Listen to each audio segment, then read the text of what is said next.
Volanguela o veteranu, ako itabua. Ako do talitain na barong na Bula FM, nambando na sir. Bula, alang gono ilutoka do talita ka ng Bula FM berarti ni nambando na sir. Ni Bula binaka, nanregen go sa Bula FM nga. Na kasi. Nalang go sa mundo atibyo ng Bula FM nambando na sir nusur. Ni Bula binaka, nalang go Jerry, yang melambasa. Do barong na Bula FM. In the news tonight, new legislation to protect maritime travellers. PM Bainimarama praises Pacific Island nations. And Waterways Ministry braces for cyclone season with new methods. From the studios of FBC Suva, Jackie Spate. A national policy on maritime travellers' rights will be developed by the Infrastructure Ministry. Minister Chonio Sumate says travellers spend a lot of money across maritime zones, and if ferry timetables change, they have to pay double. Sainiani Boiler reports the new policy will allow these travellers to receive compensation. Shipping companies who make last-minute changes to their travel schedule will now be penalized. Sometimes the ship says, oh, we are going to sail tonight at midnight, so everybody turns up to the wharf. And then later on the ship, oh, we can't sail.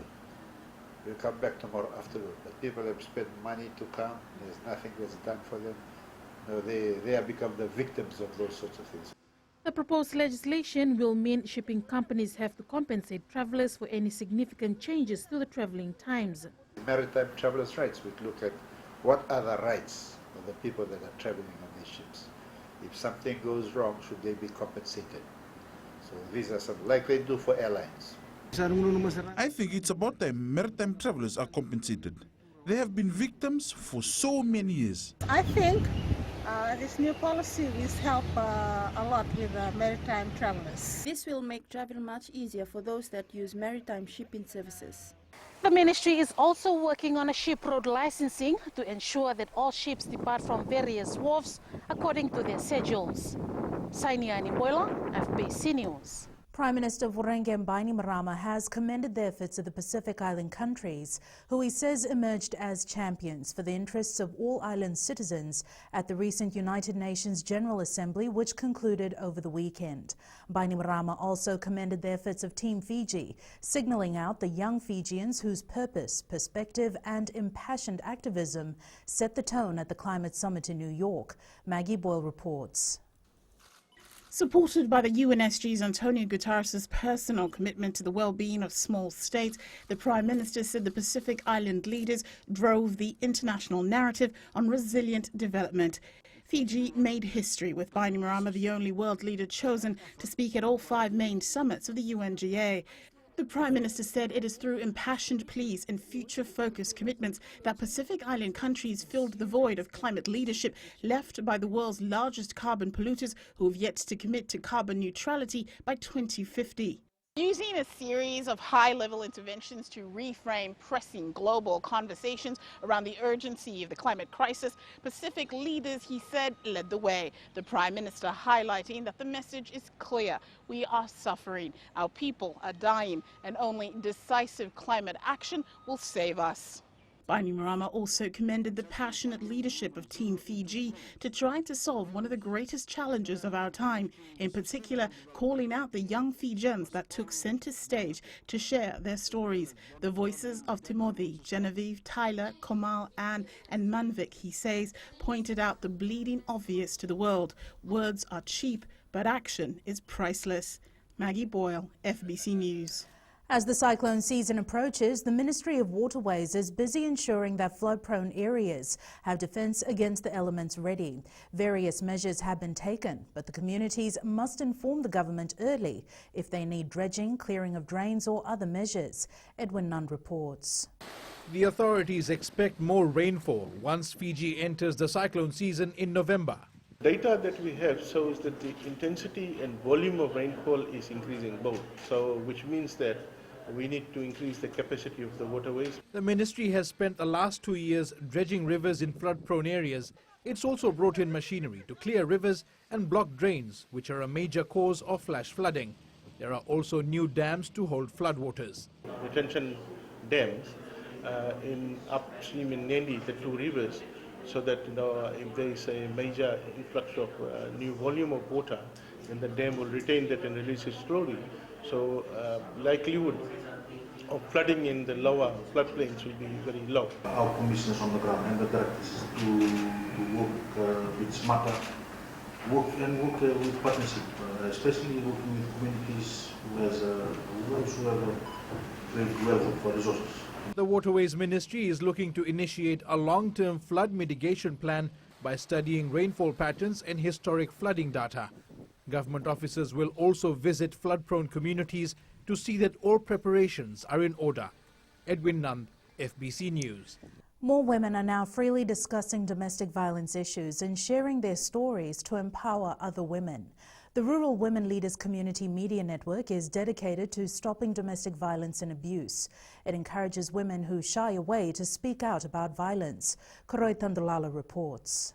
The root cause of domestic violence is not only family disputes, but includes other factors like unemployment. When we talk to these women, there are so many stories that we hear. In one family, there may be no one is working, so the end up the child have to go and steal, in order to meet what he needs or for the family or hungry. So these are the things that we talk about. With more and more platforms now being available to discuss women's issues, the Rural Women Leaders Community Media Network hopes this will reduce the number of domestic violence cases.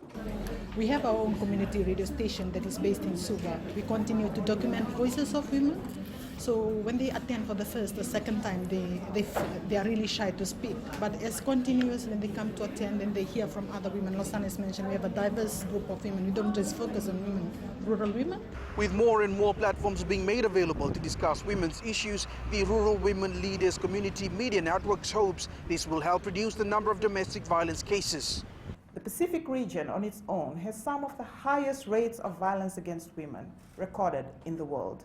And as the United Nations and other donor partners have documented, an estimated 2 in every 3 Pacific women are impacted by gender-based violence. More than 90 women leaders have gathered in Suva to discuss issues faced by women in the rural and urban centers. Koroi Tandulala, FBC News. Up ahead, turtle conservation proves challenging, and health professionals take different approach with patients. Details after the break.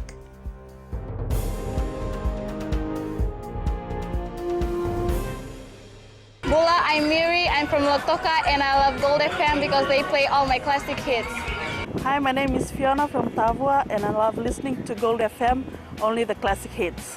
Hi, I'm Ini from Raki Raki. I love Gold FM, only the classic hits. As the 5th phase of the investigation into the alleged Fiji National Provident Fund scam continues, more people were today produced in the Suva Magistrates Court facing fraud-related charges. The accused, 45-year-old Taniela Samutitonga of Suva and 39-year-old military officer Waisake Tambolevu of Tailevu and 45-year-old welder Chichilia Vosataki of Lami were released on strict bail conditions with 1 surety each. Pranita Prakash reports. Travel agent Taniela Samutitonga is charged with 1 count of obtaining financial advantage by deception for allegedly obtaining $64,200 from the FNPF using forged documents. Samutitonga allegedly gave a forged certificate of title to Tambolevu and Vosataki to be used for the withdrawal of funds from the FNPF. The document was allegedly altered and used by a former FNPF employee already facing similar charges to assume that Tambolevu and Vosataki were prospective buyers of the property. The two then allegedly submitted the original withdrawal for urban housing assistance to the FNPF to dishonestly obtain $64,000, which was released from the FNPF accounts.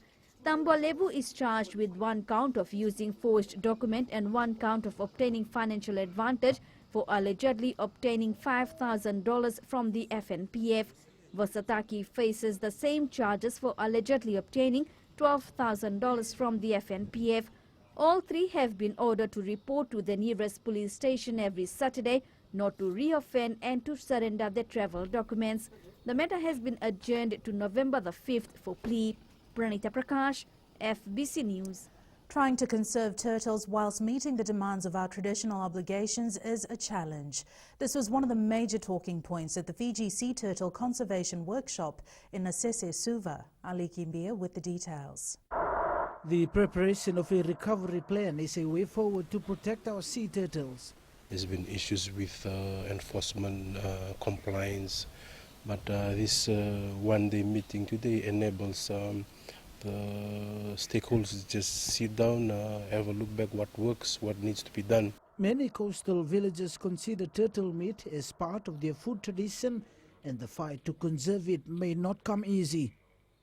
Everybody use it for traditional obligations, and I think we have to move to other places, every community around Fiji. For WWF, getting the various stakeholders together is vital as an urgent action is needed. I guess there are two levels in this. The first one is that once you explain to people where is conservation needed, it's much easier because then they will get the knowledge and they can decide for themselves. The conservation of turtle is a huge challenge for the WWF, and they are currently working with other relevant organizations, including the Ministry of Fisheries, to try and persuade coastal communities to join the fight to save sea turtles around the country. Ali Kimbia, FBC News. Health professionals are now taking a different approach when treating cancer patients in the country. While the ministry has international best practices to follow, the doctors are going an extra mile to work with patients on a case-by-case basis. Kritika Kumar reports. New methods are being used by doctors to treat people diagnosed with cancer. The role of doctors, such as physicians in cancer treatment, is predominantly around one, providing neoadjuvant therapy in terms of chemotherapy and so forth, but also in terms of palliative care.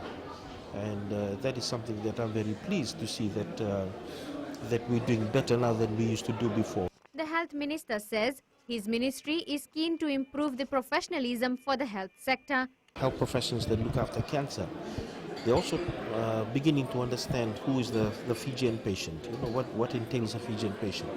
Dr. Simon Allen, an oncology and palliative care specialist, believes tribalism can cause division within the health sector, which will have a direct impact on how patients are managed. Culture is important, but culture changes with time. But just watch how we tend to go into our tribes, because that can put us against each other rather than together for the good purpose. Dr. Allen also emphasized it's important to talk about cancer so that people can be encouraged to get earlier diagnosis. Kritika Kumar, FBC News. The Andiseni Cow pageant received a boost today with Digicel Fiji coming on board as one of the sponsors. Funds raised from the annual pageant will be used to build an emergency shelter, a community hub and a mobile clinic for legal advice. These new projects will benefit the transgender women.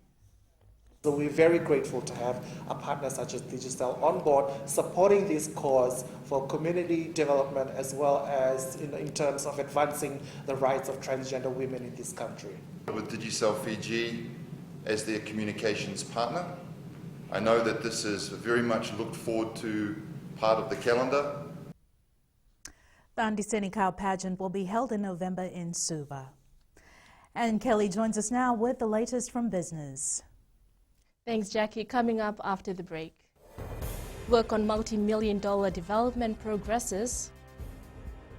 And in growing Fiji, 52 new food crossings in the pipeline. Stay with us.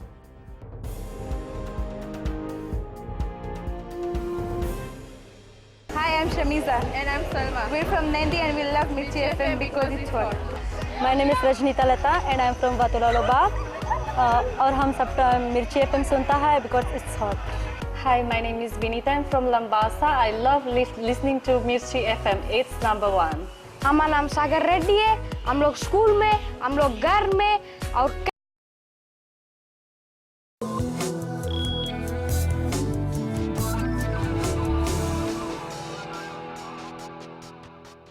Work on the multi-million-dollar Nandi Fantasy Island development is progressing well. Property owner Bas Ali says that phases 1 and 2 have been completed and the focus now is on the commercial marina. Details with Philippine Castle. The Nandi Fantasy Island property owner is optimistic that work on the marina will be completed in a few years' time. So far I have invested more than $80 million, but that's not only in the marina, it's to do with the entire foreshore development. The property located in Nandi Bay has already created more than 250 jobs. We have 290 residential lots, and apart from that we have 5 hotel sites, we have a marina section, and we have a commercial marina section and an industrial marina section.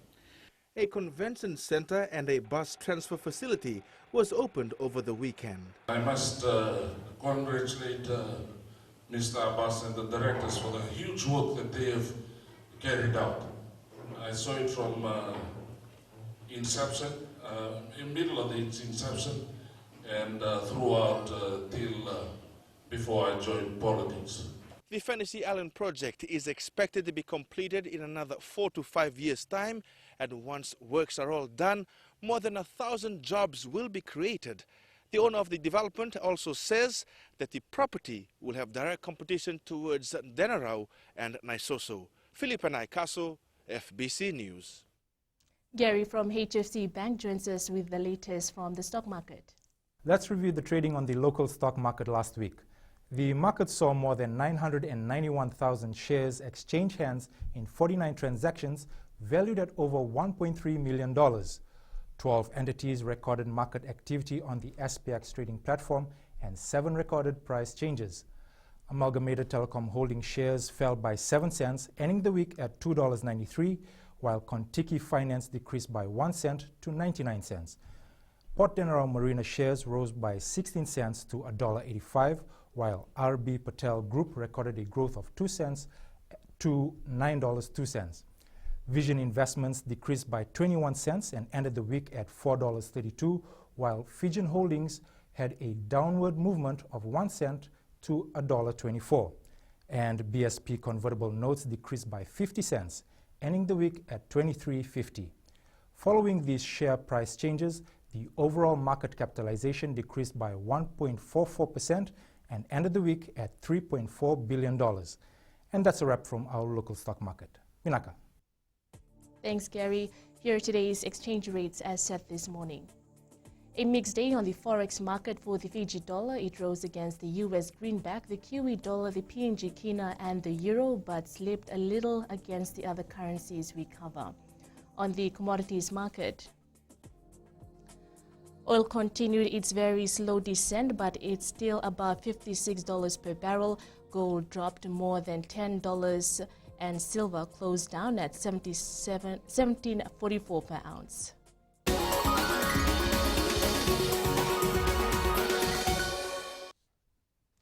In growing Fiji, 52 food crossings for small watercourses and streams will be built in communities across Fiji under a new partnership of 3 government ministries. Minister for Waterways, Dr. Mahendra Reddy, has announced the initiative will benefit communities who had made requests dating back to 2014. Permanent secretaries from the Ministry of Rural Development and Environment and Agriculture will spearhead the project. Given the importance of rural maritime community, it's important that we reach out to them and and provide them the basic infrastructure that is required to give them the leverage to do well in the areas and develop their productive capacity.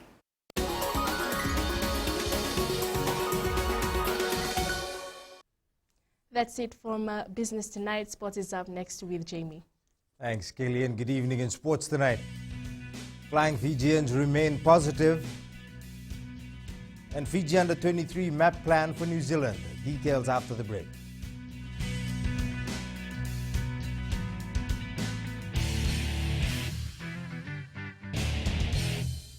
Natango merea maramani waya manatuya sawa aweti kitunde nandi ya ndo marata kana baronga na Radio Fiji 1. Yawa asna vatili yawa maga Monica. Tondo baronga vale bonar domai biti lambasa. Bula natango aprosa ngarse ngor kraki do talebe no baronga na Radio Fiji 1 na domai biti. Natango tsani bukia ngoni na mosi ando taleta kana baronga na Radio Fiji 1.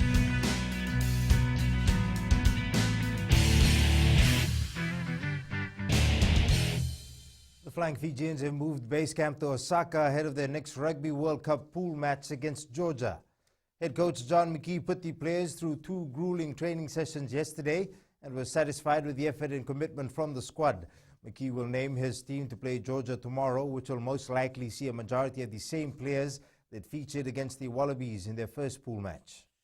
I've been very pleased with the way that players have remained focused this week, and particularly through the training yesterday, where we undertook 2 pretty hard training sessions, and the players worked very, very hard.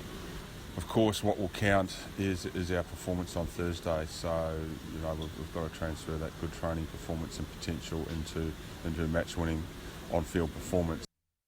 Wales survived their fierce second-half comeback from Australia to celebrate a 29-25 victory in Pool D at the Rugby World Cup last night. Their win at Tokyo Stadium makes them very strong favourites to top the pool and means they are likely to avoid meeting England and New Zealand before the final. Bigger, the kicking option for Hadley Parkes to chase. And Hadley Parkes wins the chase. It is for Australia. The kick by Bernard Foley. Adam Ashley Cooper can't make it first time, does make it second time. Restart. Gareth Davis with the interception. Davis should have the pace over the Bernard Foley. Adam Ashley Cooper can't make it back. Liam Williams hanging onto his bootlaces. David Pocock to Dane Haley-Petty. Short. Surely it must tell. It does. The captain, Michael Hooper, the scorer.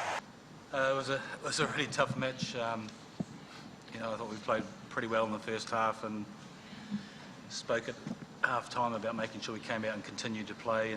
But Australia, I thought, were really good in the second half, put us in a lot of pressure, had a lot of ball, and it was what's become a typical Wales-Australia clash.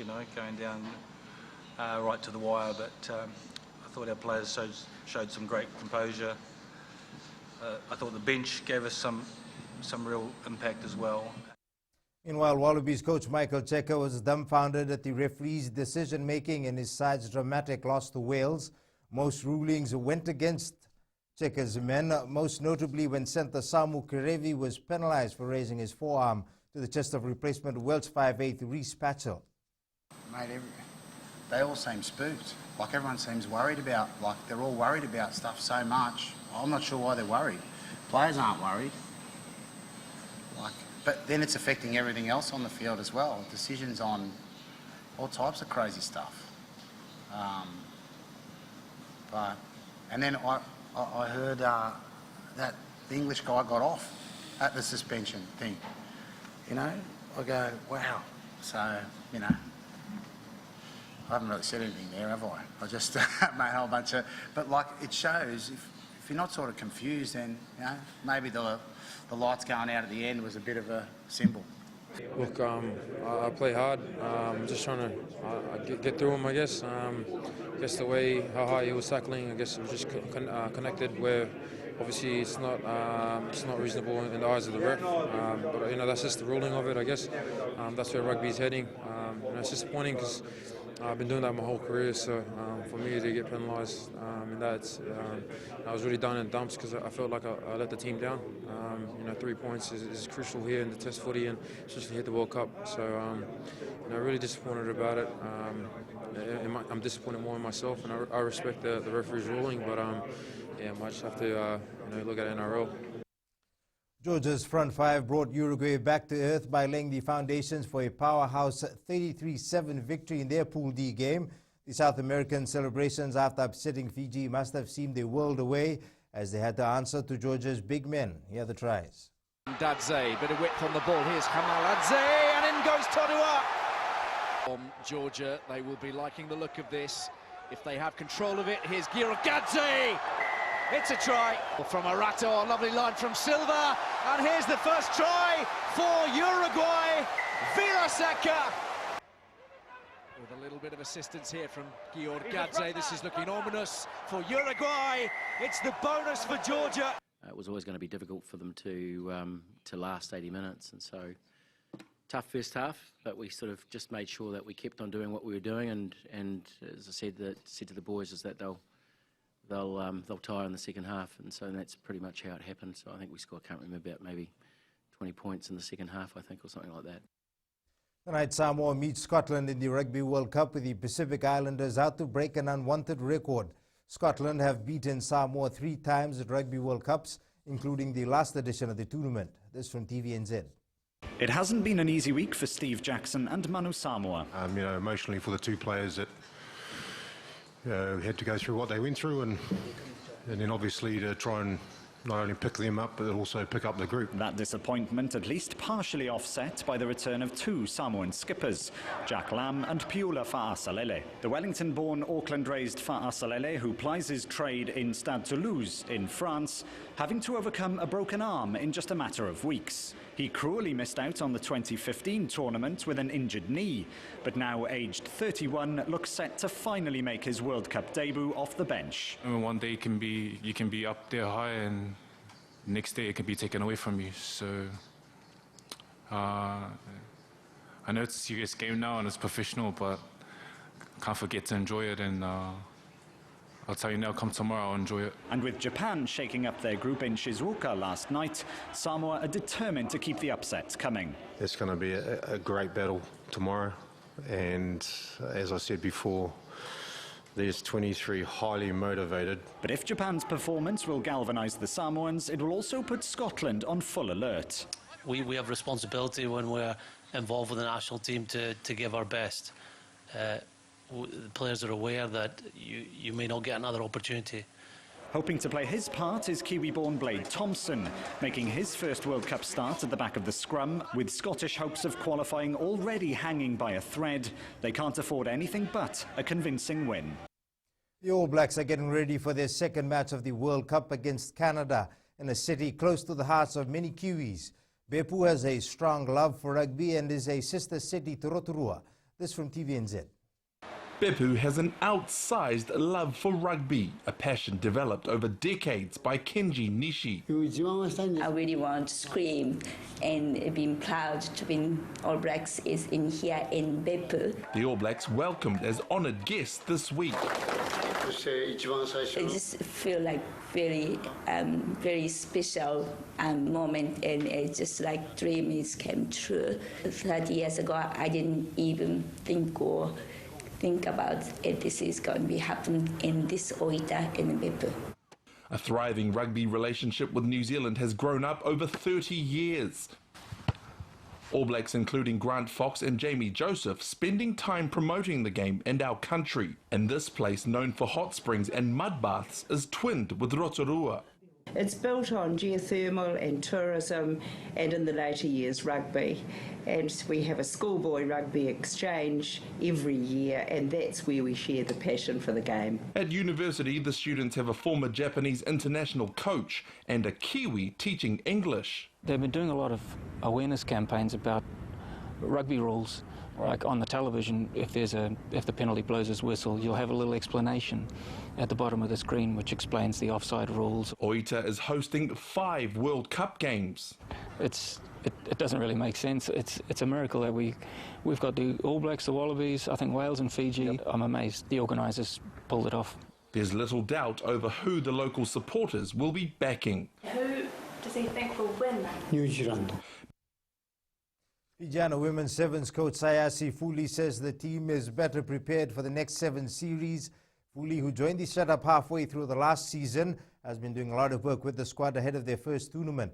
The coach believes they have the right mix of technical staff and senior players to guide the team. We have Ais Katunimbau, Team Vola Vola, Ngelebuki. They've been helping for the last 5 weeks, and it really motivates the girls in terms of their preparation and awareness and the intensity and the positive contribution they do in the training. The 2019-2020 Women's 7 Series begins this weekend in Glendale, USA. The Fijianas will start their campaign against Canada this Sunday at 4:15 p.m. It's time to reset and refocus for the Fiji Under-23 football side ahead of their semi-final clash against New Zealand in the OFC Olympic qualifiers. After going down to Vanuatu 1-0 over the weekend, coach Marika Rondu and captain Sabanathan Balindrokonroka are confident Fiji can cause an upset on Wednesday. Aquila Dama reports. Fiji missed a few scoring chances against Vanuatu in its last pool match, but they are confident mistakes won't be repeated. We have a few more days to work on. Recovery is more important. I think coming with a very tough plan so that we can contain New Zealand. It's not going to be easy because they can change pace at any time. They'll slow the game down. At one point in time, they'll make it fast. So we'll have to prepare ourselves from all aspects. But to beat New Zealand, Fiji really needs to work on its finishing touches. We all know that New Zealand is a tough team. But it won't take us the feeling that we'll try to beat them. New Zealand is tagged as the favourites to qualify for the Olympics, but Fiji is determined to make the trip to the world's biggest sports event, as they did in 2016 in Rio. The area that I would like to say we would like to improve in is on our finishing. We really need to focus on our finishing, some of the build-ups from the back, and so the front as well. Fiji will play New Zealand at 12 p.m. on Wednesday at Churchill Park in Lautoka. Aquila Dama, FBC Sports.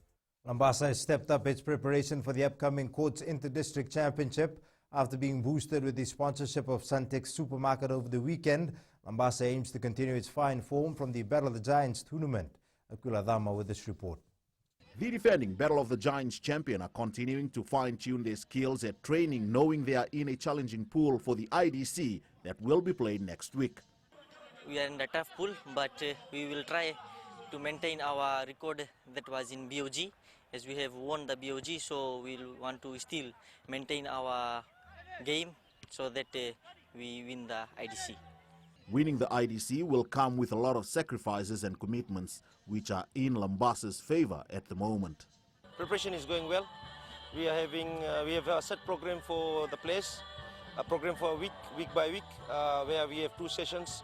Then we have our recovery, and the other day we have other sessions. Boys have a very positive attitude towards training. Attendance is really encouraging. But what would really be more encouraging is to see the 12th Lambasa player at the IDC. Support us in Nandi Prince Charles Park, so that we have another 12th player on the stadium supporting us while we play. Lambasa is pooled with defending champion Lautoka, Mba and Tavua in the IDC, which starts next Tuesday at Nandi's Prince Charles Park. Aquila Dama, FBC Sports. New Eco Studio speakers.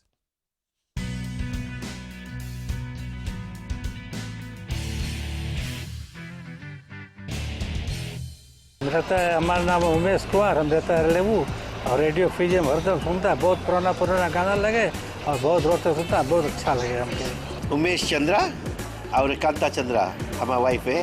हम लोग radio Fiji 2 बहुत सुंदर से सुनता है, बहुत अच्छा programme, number 1 radio. Kumar स्वामी नायक है, गोंगवा लेबू लटोका, रेडियो फीजी 2 में पुराना गाना लगे, हमें बहुत अच्छा लगे। कुमार नकाफी में रहता है, रेडियो फीजी 2 सुनता है। रेडियो फीजी 2, देश की धड़कन।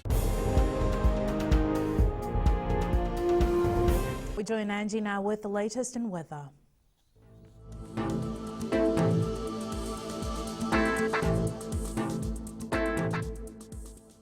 Hello there and welcome to the Weather World. Did you give yourself the gift of peace and joy one needs on a weekend? But I know it wasn't possible because the uninvited guest, rain, had to come in and spoil it. Anyways, there will be more weekends for us to enjoy. Now looking at the weather, after 2 rainy days, Monday came out all nice and bright. Now moving to the west, the day wasn't complained like. It was nice and warm, you know, just how we like it. Eastwards from Pakaba to Suva, sunshine took over most places after giving us a rainy start. And up north, the northerners know how to please the good spells. That's why it's always there. At sea, southeast winds 15 to 20 knots, moderate to rough seas. For the tides, low tide at 7:43 p.m. with high tide at 1:58 a.m. Sunrise will be at 5:48. For tomorrow, the weather looks to be in favor with clear blue skies. Tomorrow's temperatures, it looks like we will have good sunshine with even better temperatures around Fiji, all in the upper 20s. And looking further on to Wednesday, we're all likely to be waking up to the sound of rain on our windows. But don't worry, it will eventually fade out. And that's all from the FBC Weather World. Jackie. Thanks so much for that, Angie. In Fiji Impulse tonight, we asked, who should Fiji hire as the next 15s coach? I think they should bring back University Tambu. Took us to the quarterfinals. He's Nathaniel Swami. He's improving himself from the secondary school tour. And the other one is Serubakula. The skill is there with Fijian boys, the skill is with the coach. But to reconcile that in a situation like this, he needs to go through. The Flying Fijians coach should be someone from Fiji. Next 15's coach will be Iluvasit Tambua, Bill Ngandolo, Kelly Lewere, Kolise Wambu, and Dhawanimbuka Jr. Fiji to hire next coach, I think it's better for the Fiji Rugby Union to have someone who's better than John McKee. Yes, I think Fiji should hire a new coach, especially with the performance of this Fiji team during the World Cup. And I think Wasile Serebi will be the next Fiji coach.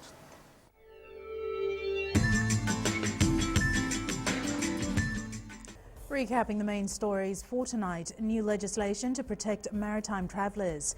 PM Bainimarama praises Pacific Island nations, and Waterways Ministry braces for cyclone season with new methods. Now for these stories and others, tune in daily to our sister radio station Gold FM.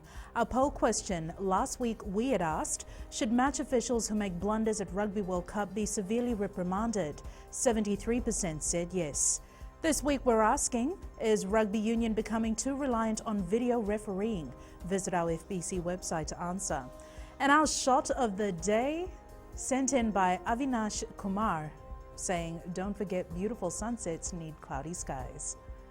You can send us newsworthy pictures and videos on email fbcnews@fbc.com.fj, via Facebook page FBC News, our Twitter page at FBC_news, or hashtag FBC News. That was the FBC News for tonight. From the team and I, stay safe. Good night.